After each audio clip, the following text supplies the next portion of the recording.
Senadores, yo soy defensora de animales, esa es la causa por la que llegué a este Congreso y llevo años dedicada al activismo político y académico en esta causa. Hice mi tesis de doctorado sobre el derecho de los animales en América Latina, pero también, colegas, soy humanista y creo profundamente que la defensa de los derechos de los animales es inseparable de la defensa de los derechos de los seres humanos. Y como psicóloga y criminóloga que soy, les puedo asegurar que la violencia contra los animales está en la base de los fenómenos de descomposición social y de las violencias entre personas, generalmente hacia niños, hacia mujeres y hacia ancianos, porque cuando se normalizan las prácticas de violencia, de agresión a los individuos más frágiles de una sociedad, sean humanos o animales, se descompone la base social y empieza a dominar el ejercicio puro y duro del poder sin compasión. Por eso, colegas, es tan importante todo lo que hagamos para proteger los eslabones más frágiles y vulnerables de nuestra sociedad. Y esos eslabones vulnerables y frágiles incluyen, escúchenme bien, a las personas, a las cientos de personas que practican actividades crueles con animales y que se aferran a estas prácticas porque el Estado ha sido ausente para esas personas, porque no han tenido oportunidades distintas a la de reproducir lo que conocen y que les dan seguridad, aunque eso generalmente no les deje nada bueno.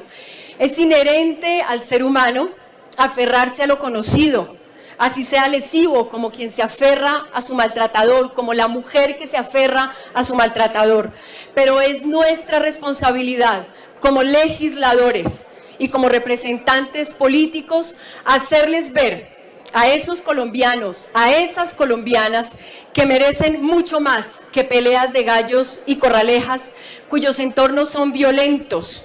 y que por lo que hay que trabajar es por educación, por salud, por empleo formal y por estándares elevados culturales que recojan verdaderamente lo que son como región.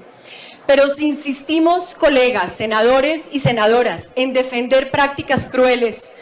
con los argumentos de que activan la economía y de que son la cultura de un pueblo, como si la grandeza cultural de una región se redujera a una o a dos prácticas,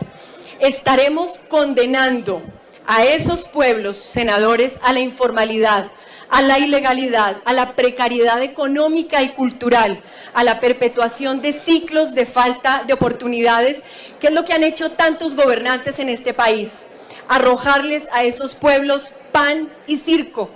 mientras carecen de un puesto de salud, de oportunidades de empleo formal, de educación. Y esta es una máxima, colegas, que yo quiero que ojalá se consolide en este recinto, y es que detrás de toda forma de violencia contra animales hay personas que sufren violencia, pobreza y marginación. Lo decía una persona que intervino en la audiencia pública que hicimos en la Comisión Quinta. Un niño en Cincé decía, no tiene para divertirse más que ir a una gallera o a una corraleja. Y no es justo, colegas, que esto sea todo lo que como Estado le ofrezcamos a un joven rural, porque la mayoría de estas prácticas se desarrollan en la ruralidad, donde está el mayor rezago histórico de las regiones. Este proyecto es un buen proyecto, es distinto a los que se han presentado en este tema, porque aborda un fenómeno generador de agudo conflicto social causado por el rechazo creciente a los espectáculos crueles con animales, pero lo hace con un elemento distintivo y es la progresividad de 3 años y con garantías para las personas que obtienen recursos económicos de estas actividades, a la vez que recoge y mantiene elementos culturales de estas prácticas para su fomento, la música, el vestuario, que son extraordinarias, especialmente cuando estas prácticas hayan hecho parte de fiestas tradicionales. Es decir, que la prohibición que se plantea progresiva a 3 años para las peleas de gallos, las corridas de toros, las novilladas, etcétera, no así para las corralejas, que solamente quedarían reguladas, no sería una prohibición inmediata, sino que se daría en 3 años. La versión inicial planteaba 2 años, que es el tiempo que ha dado la Corte Constitucional en general para diferir efectos de sentencias cuando afectan derechos, pero tras los 2 debates en la comisión y la audiencia pública, este lapso se amplió a 3 años más 6 meses de gabela en caso de que sea necesario. Una propuesta del senador Didier de Cambio Radical que acogimos en la comisión. En esos 3 años, el gobierno, ministerios de Cultura, del Interior, de Comercio y de Transporte, que ya le dieron su visto bueno a esta iniciativa, tendrían que construir con los sectores populares que practican estas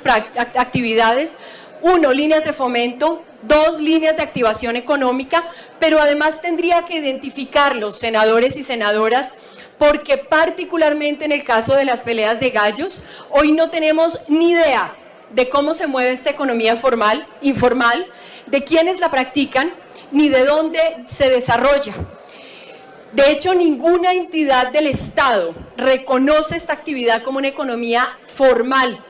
Las peleas de gallos son prácticas que se mueven mayoritariamente en la clandestinidad y en la informalidad. Se hacen en ellas apuestas no autorizadas y no se pagan impuestos pese a que mueven dinero. El DANE nos respondió que ellos no tienen registradas las actividades de peleas de gallos como un sector económico por su informalidad, y Coljuegos nos dijo que a la fecha no hay ningún permiso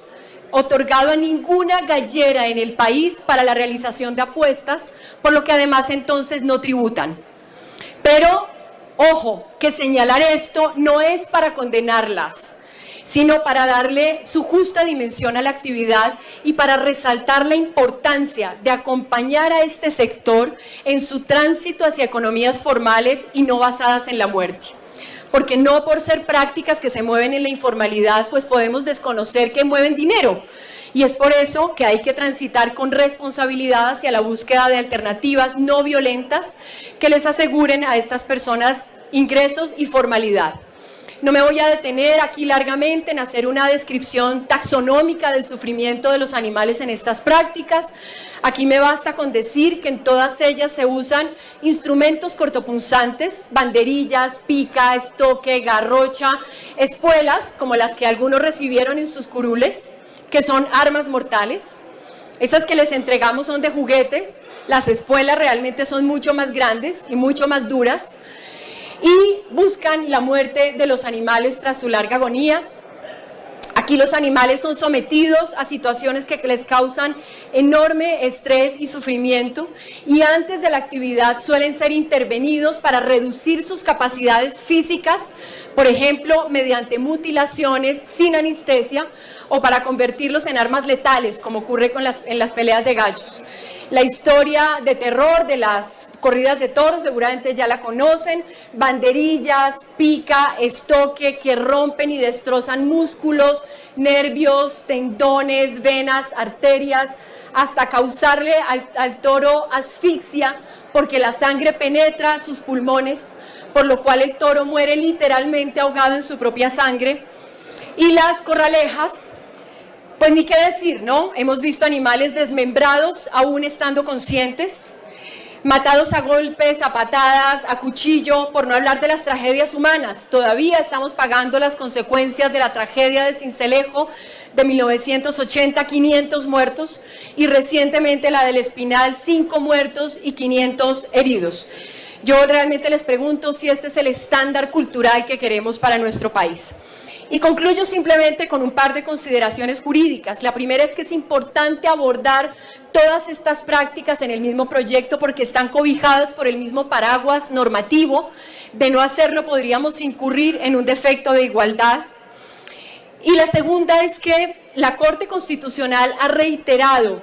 que la cultura no implica mantener prácticas culturales, y que cuando el derecho a la cultura, y que cuando una práctica cultural entra en conflicto con valores de la sociedad como la protección a los animales, que son seres vivos sintientes, estas son susceptibles de ser reguladas e incluso prohibidas. Por eso la misma Ley de Cultura, en su decreto único reglamentario, indica que el maltrato animal es causal de rechazo de postulación de cualquier manifestación para ser incluida en la lista representativa de patrimonio cultural inmaterial.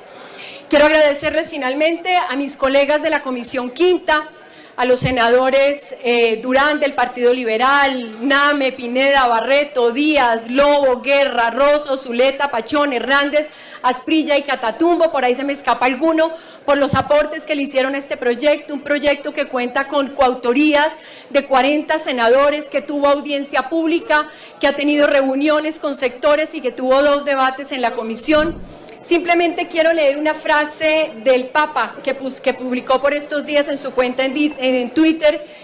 y dice, abro comillas, una nueva economía inspirada en Francisco de Asís puede y debe ser hoy una economía amiga de la tierra y una economía de paz. Se trata de transformar una economía que mata en una economía de la vida en todas sus dimensiones.